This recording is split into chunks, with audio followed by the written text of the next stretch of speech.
you're still trying to convince people to buy, you're already losing. The highest paid closers don't sell, they build leverage. If you guys want to learn how one relationship changed my entire life, stay tuned to the end of this video. What's up guys, my name is Danny Klein. I have been in the online coaching and sales training space for the past 7 years. I've been with a company called the Elliott Group with Andy Elliott for the last couple years, and I have made multiple 7 figures of income over the last couple years, hundreds of thousands of dollars in commissions. I'm the VP of sales of our company. Just to note a few things that I've done. So when it comes to sales, you can definitely trust that I know what I'm talking about because I've done the deals, I've met the business owners, and I've seen a few things. One of the biggest things that I've learned is that transactions, they can make you money, but relationships are gonna make you wealthy. Listen, I've done a lot of the high pressure sales, one call closer methods, the high ticket sales, anywhere between $300 all the way up to a legitimate $1 million. When you talk about high ticket deals, I understand the game. And when it comes to the bigger deals, when it comes to actually the next level, you're not gonna find it by learning how to close more deals, by learning the objections, the word tracks, the rebuttals. It's gonna come from your ability to make connections. It's gonna come from your ability to add value. I watch a lot of people, they skip steps and they don't have empathy with the customer. I want you to write this down: empathy and warmth.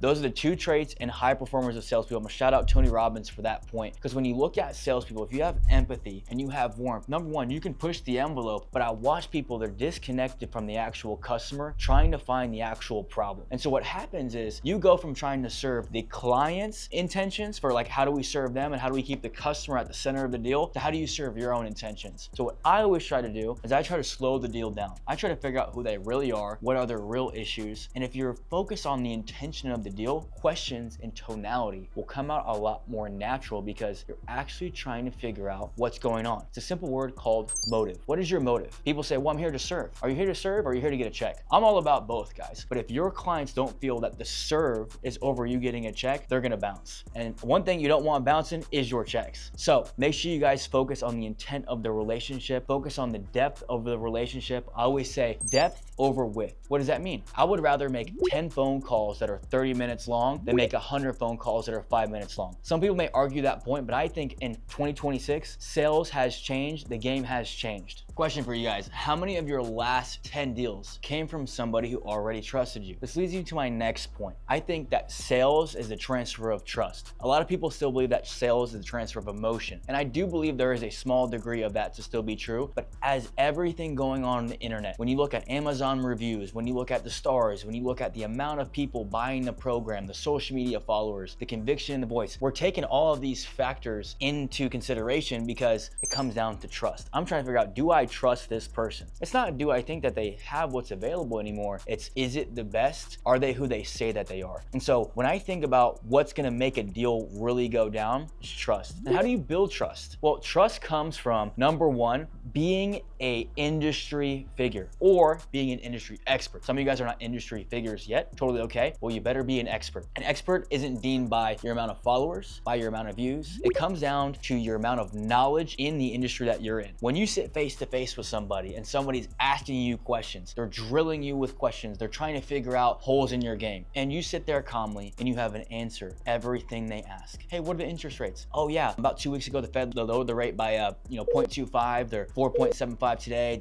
Here's what's going on. Here's what we're seeing in the market. Here's what's going on with house prices. You're gonna be able to figure out those things because that's what's gonna get you more deals. Now, I'm not downplaying the fact that you need to know how to close a deal and provide that urgency, but without this factor of industry knowledge, you're gonna be sitting in the paint looking like a fool, because you know what they're gonna do? They're gonna go on ChatGPT, they're gonna go on Google, or you are right in front of a client and you're gonna look it up. Listen, the short form brain, the ChatGPT, the AI, it's either gonna weaponize you or it's gonna handicap you. And you better be using it to understand all of the things you need to know to be able to win a deal. So focus on all of the things that are gonna build your trust. I want you to ask yourself, in my sales process, is what I'm doing or saying increasing trust or lowering trust? That will determine the outcome of your deal. So what is the real game of sales? You want to make a couple $100,000 a year, maybe $1 million a year. What is the real game? It's relationship building. I remember when I was a freshman in high school, I was 14 years old. I was wrestling a 3-time state champ. He was a junior in high school. His name was Junior Beltran. I remember wrestling him and he told me this point. And I still never told him this to this day, so maybe I'll send him this video. I remember wrestling in practice with him. And he said, Danny, I'm really lazy. I said, what do you mean? He said, I'm really lazy. I'm so lazy that I know if I don't do this move perfect, I'm gonna have to do it again. And I was like, I don't understand. He said, well, let's just imagine that if I don't take that extra 5 seconds seconds to do the right thing, the right move, the right adjustments. It's gonna take me 2 minutes on the ground, trying to get up, losing points, risking everything, and it's gonna be even more difficult than if I just did it right the first time. That is a lesson that you need to take into sales if you wanna win at a high level, is what are you doing right the first time? How do you approach that conversation the first 10 to 15 minutes on the phone? Is it all about, oh, hey, what's going on? Product, buy this, send the invoice, hey, let's get that over, let's do business? Or are you trying to really figure it out, hey, let's take our time here. What do you need from me to be able to just kick the ball a little bit further down the field? You know, right now, we don't need to make a decision right now in this moment, but what I do want to do is arm you with more resources to be able to be in a good position to just advance forward. And if I can do that for you, you're going to be in a better position to understand what's going to be best for you. What happens, I'm taking out the pressure from selling, building trust, and what happens is that's going to reflect back on me, because no one's doing anything like that. No one is they're not looking outside the circle and saying, hey, how are these people actually feeling about the conversation? I want to make them feel a certain way. And if I can make them feel trusted, if I can make them feel like I actually care about them, that's where the deal is going to go down. And you know what happens? You do that with the right person, they are going to send you so much business. I have a client that I got about 2 years ago, and I remember getting him in, and I actually acquired one of his salespeople, bought a $500 program off of me. What I did is I trained this guy. I noticed that he had a big company. I noticed there was more on the line. So I trained, I helped, and I helped grow his company 100% for free. With the amount of work that I was doing, they could see the value of what I was gonna provide. Next thing you know, big boss sees what's going on. He comes in, we jump on a Zoom. He said, what's it look like to do this for the whole company? How do I get closer with you guys? How do I make this next move? We jump on a meeting, flies down less than 72 hours later. We make a deal in less than 90 minutes, $125,000 deal, train the company, do some things, build out a platform, and boom. And that guy to this day has helped generate probably at least a 10th, if not a 5th of my income this past year. You're gonna have certain people that come along, if you can actually recognize who those people are and pour into them and do more than just your product or service or delivery, they're gonna come back tenfold and make sure that you're successful. So I want you to ask yourself, as you're working your ass off, making those $100 a day, you're sending those emails, sending those DMs, are you missing the 1 or 2 people that are bigger players, that actually have more assets, more relationships, more connections that you aren't utilizing, that you aren't tapping into? Everything is a paid deal. Every level of the game is different. And especially the higher up you go, the more stubborn you are, the more ego involved. They want to be treated like kings. They want to be treated at the highest level, which is why they're successful. So how can we implement this into our sales process? That's the homework I want to give to you guys. How do we go and reflect and say, how do I change my sales process to reflect everything that Danny's talked about in this video so I could double my income? It's all possible, but you got to look at 90 days out, 60 days out, and think longer term, and not what do I make today, what do I make this week?